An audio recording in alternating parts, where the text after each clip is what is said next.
français correct. Spéciale revue de la presse ivoirienne. Mercredi 26 novembre 2025. Bonjour à toutes et à tous et merci de nous rejoindre dans Regard sur l'actu, votre magazine qui décrypte pour vous les grandes tendances de l'information nationale. Comme chaque matin, nous parcourons ensemble les unes des journaux ivoiriens pour comprendre ce qui fait débat, ce qui inquiète, ce qui avance et surtout ce qui façonne la vie publique. Aujourd'hui, l'actualité est dominée par trois grands axes. La démonstration de force du pouvoir, la crise profonde au sein de l'opposition et la sécurisation du climat électoral. Politique, la bataille des récits, le pouvoir en pleine mise en scène. Dans plusieurs journaux proches du RHDP, un même message, Alassane Ouattara, s'affiche comme un leader célébré et soutenu. Le Patriote et le Mandat annoncent une grande fête le 6 décembre à Abobo. On parle de 60 000 personnes attendues pour magnifier Ado, héros national, une communication musclée, pensée comme un signal de cohésion et de popularité à l'approche des législatives. Les journaux institutionnels comme Fraternité Matin insistent aussi sur l'action du gouvernement à l'international.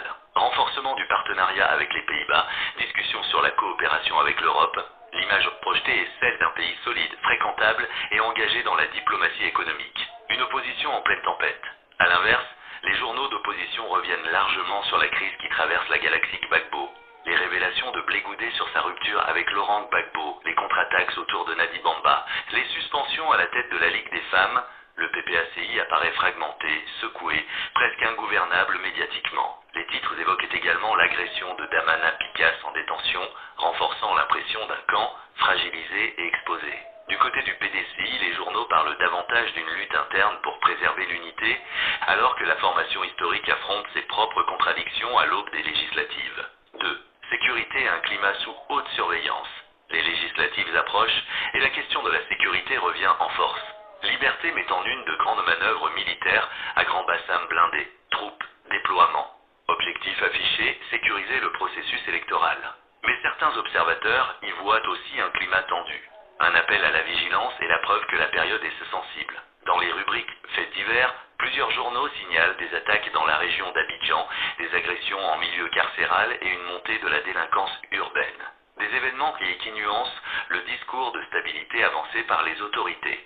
3e, économie, société entre dynamisme et fragilité. Côté économique, l'accent est mis sur Abidjan qui continue de s'affirmer comme hub régional. La ville a accueilli une importante conférence mondiale des villes portuaires. Et les journaux soulignent les retombées attendues et visibilité internationale, tourisme d'affaires, attractivité financière. Dans les régions, plusieurs titres reviennent sur les réformes du foncier rural, la sécurisation des filières coton, anacarde et karité, ou encore les arnaques liées à de nouveaux systèmes d'agrobusiness.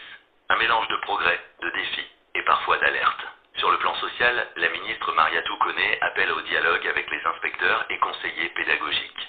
Objectif, maintenir la stabilité dans un secteur éducatif crucial, surtout en période électorale.